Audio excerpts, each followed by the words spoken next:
We'll start up here in the front. It does have one 12-volt battery on the front of the unit. It also has a battery disconnect on the tongue of the trailer. The battery disconnect is in case you wanted to not let the trailer pull 12 volt from the battery. You turn the battery disconnect to the off position.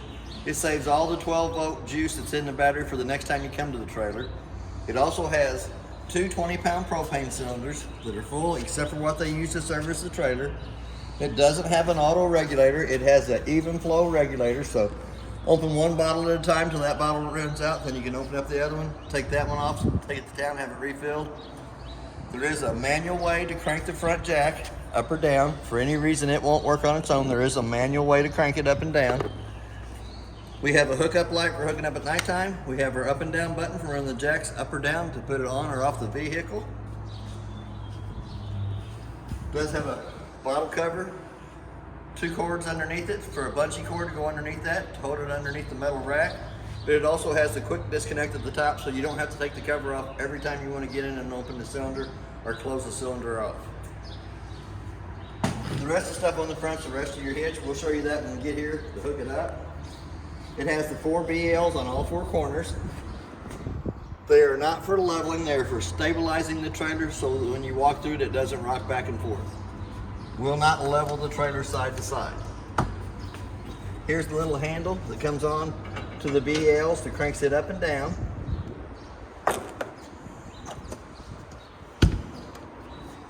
As we step back down through here, it does have a mud diaper screen over the outside of the furnace, which I always suggest doing that. For the simple fact, the screen's less than 20 bucks. It's $145 an hour for every hour that we have to take the furnace out to clean the mud diapers out. So that's a very wise investment. It does have a drain on the freshwater tank. The red valve handle opens it up and drains the water out of the fresh tank after you've had it filled.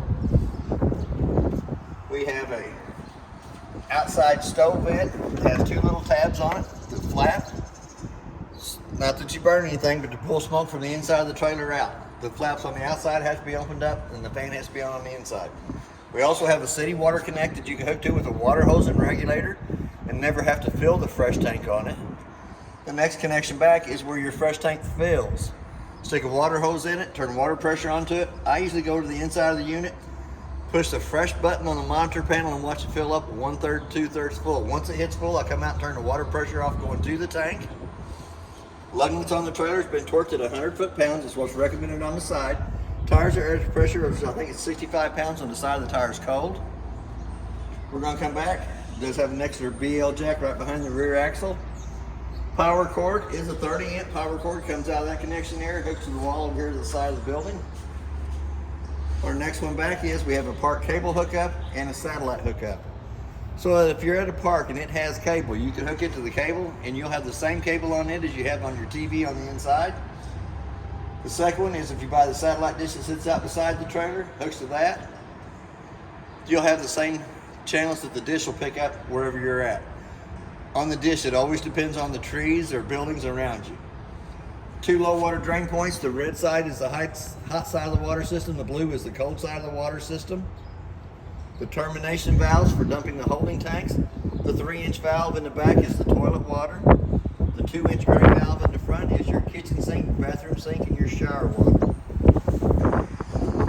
It does have a spare tire on the back of it. It is prepped for a backup camera up top. Outside of the hot water heaters next, it is a gas-only hot water heater. So before you turn it on gas, you want to pop the pop-off valve, make sure you have water coming out of the top of it before you light it on gas. Also has an anode rod down in the bottom. An anode rod is where you'll drain the hot water heater in between trips and for winterizing purposes.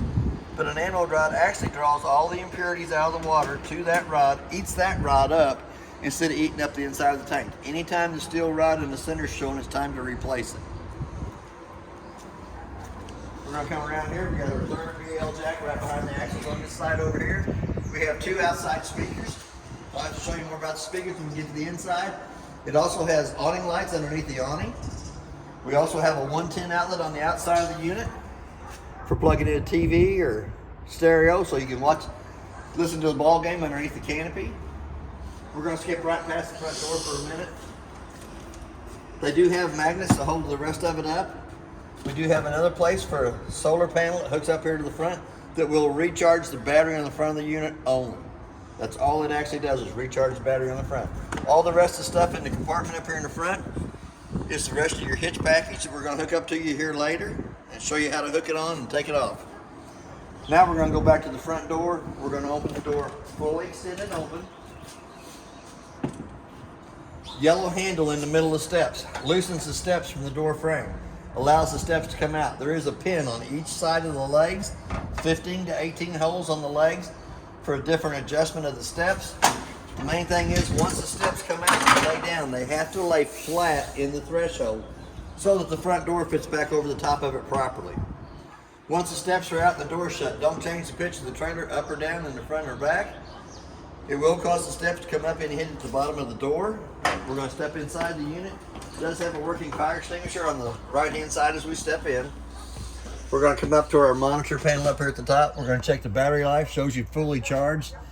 To get an accurate reading of that battery, you need to have the 110 line unplugged. Anytime it's plugged into the 110 line, it's going to show you fully charged. So to get accurate reading of the battery, have the 110 line unplugged. Freshwater tank showing that it's completely full. Black tank is empty. Gray tank is empty. So I took it over and dumped the holding tanks at the dump station the other day. They just need to drain the freshwater tank on it. We're going to come right down below it. The red switch on the left hand side turns the water pump on between the fresh tank and the faucets.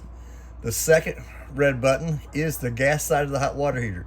When we turn it on, the little red light up here, door side fault light, comes on. That little red light's going to stay on for about a minute. Once that red light goes off, the hot water heater will go through 3 lighting processes to light on gas. For any reason it does not light on gas, that little red light will come back on. First light switch is the light right here above us. Second light switch is your LED lights on the awning. Then you have your awning switch to run your awning in and out.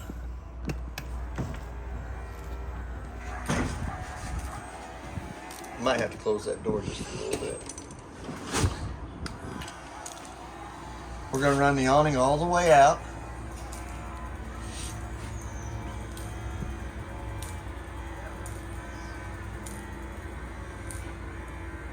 We're out as far as we can get it up against the wall.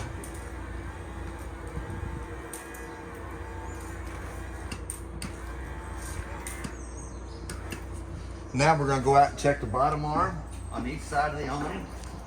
If you wanted to picture the rain coming off this back corner over here, what you'll do is you'll pull down against the awning arm, tighten up the black knob, which puts the pitch of the rain coming off this back corner. There's one just like it on the front arm. But before you roll it back up, you'll want to loosen that black knob up so that it turns inside of itself, slides back inside, and goes into the cradle. It does have one on this side here too if you wanted to put it off towards the front part of the trailer. We do have our awning lights up underneath the awning that are all lit up. And anytime the awning lights is on, we have the 2 blue lights inside the speakers. Excuse me, we're going to come back in.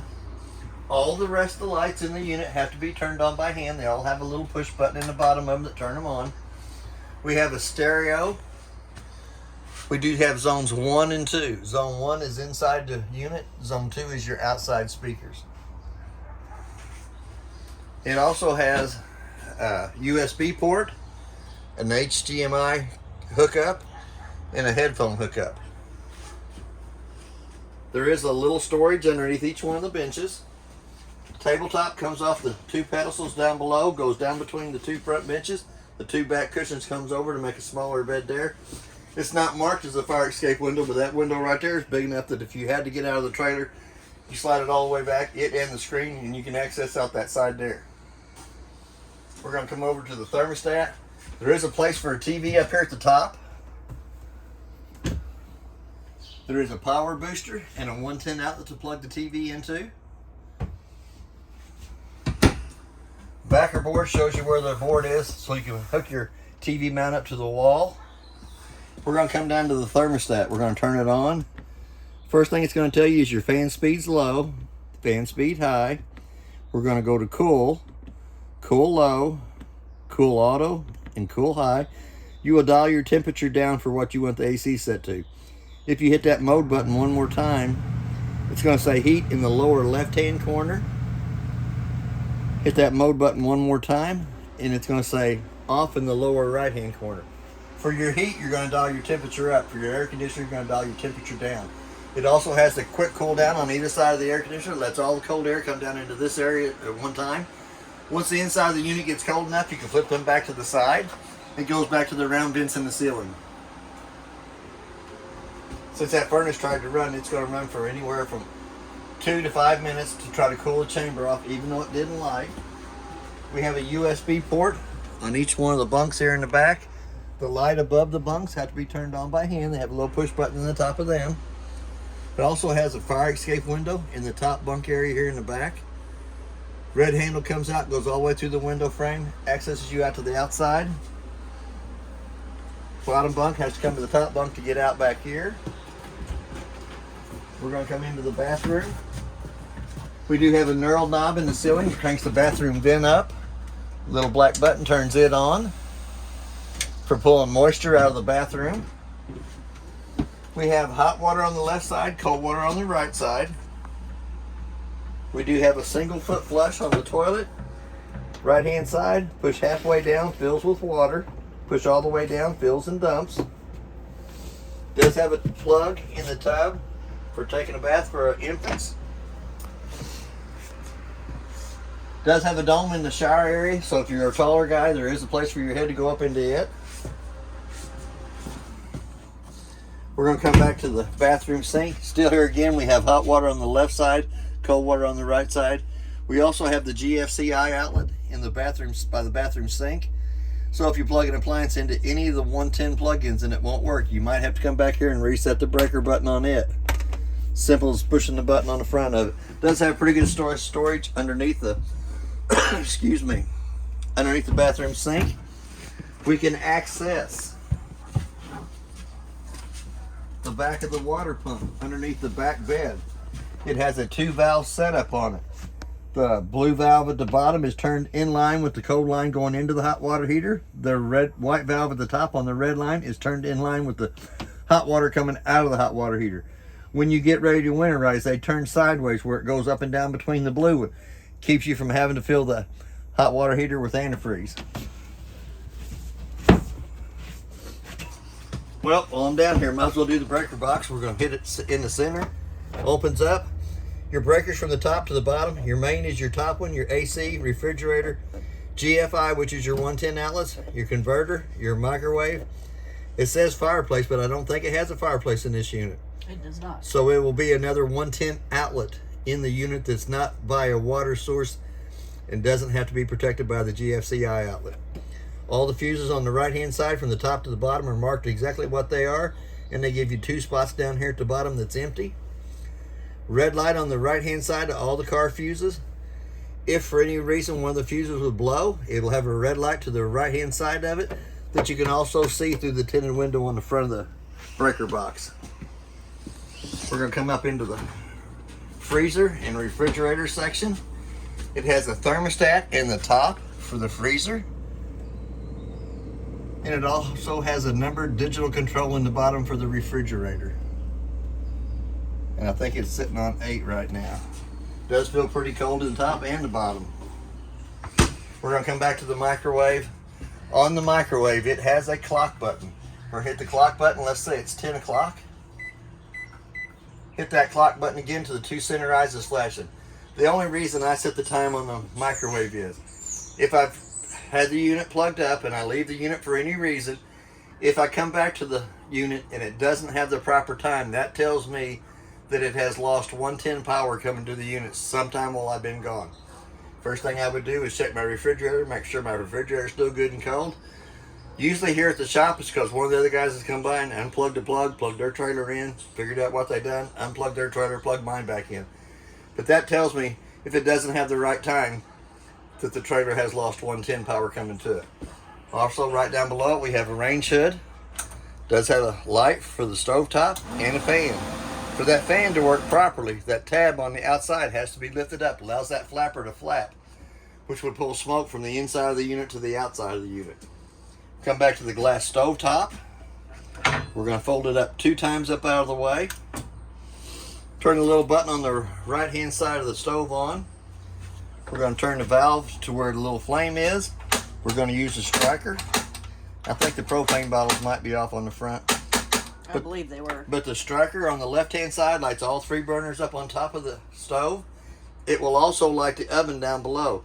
On the oven, you have to turn it to where the little flame is on top and hold down on the button while you're using the striker on the left-hand side of the stove to light it. Once the pilot is lit on the oven, you'll let it burn for just about a minute. Has to heat the thermocoupler up right above it. As it heats the thermocoupler up above it, once it gets to a certain temperature, then you can dial it up to the temperature you want the oven to be running at.